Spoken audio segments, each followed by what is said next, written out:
Welcome to our video on understanding self-deportation and the U.S. immigration process. We'll explore the serious implications of overstaying a U.S. visa and how it relates to self-deportation versus forced removal. We aim to provide you with a comprehensive overview of these processes and options available.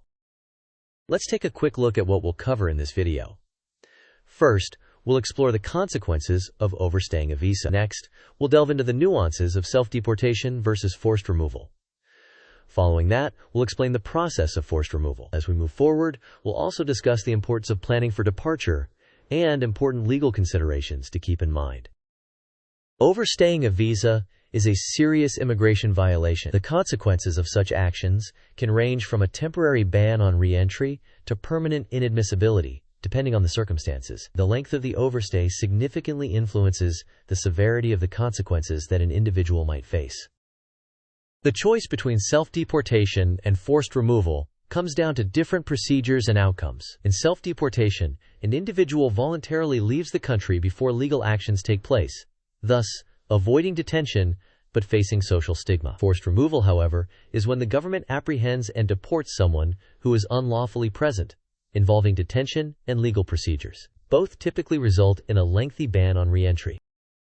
During the forced removal process, an individual apprehended by Immigration and Customs Enforcement will be detained in a facility while awaiting their deportation hearing. Detention can last several months.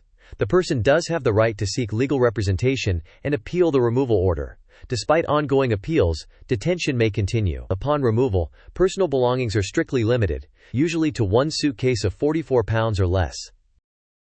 Whether self-deporting or facing forced removal, careful planning is essential.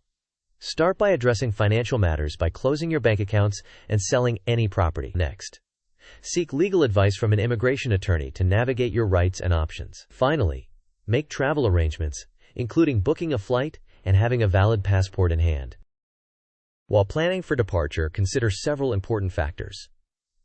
Seeking legal representation to understand your rights is of utmost importance. Be aware of the risks involved in employment while unlawfully present. Note that the re-entry restrictions are significant if you're considering leaving and planning to return. Finally, be aware of the harsh conditions in detention facilities. Here is a quick quiz question for you. What is a major advantage of choosing self-deportation over forced removal? Is it avoiding detention, longer re-entry ban, no legal representation, or immediate removal? You may pause the video now to think about the answer. We will discuss the answer in the next section of the video.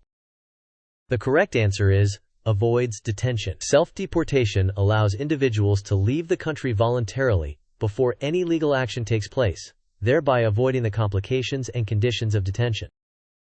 We've covered a lot today in this video. To summarize, visa overstays lead to serious consequences, and choosing between self-deportation and forced removal involves different processes and outcomes. Planning and legal counsel are crucial parts of facing deportation, and staying informed about re-entry restrictions is absolutely essential. Before we end, an important disclaimer. This video provides general information and is not legal advice. It's essential to consult a qualified immigration attorney for specific legal guidance related to your circumstances. Thank you for watching. If you found this video informative, please hit the like button and subscribe to our channel for more insights on important topics like this. We welcome your thoughts in the comments below.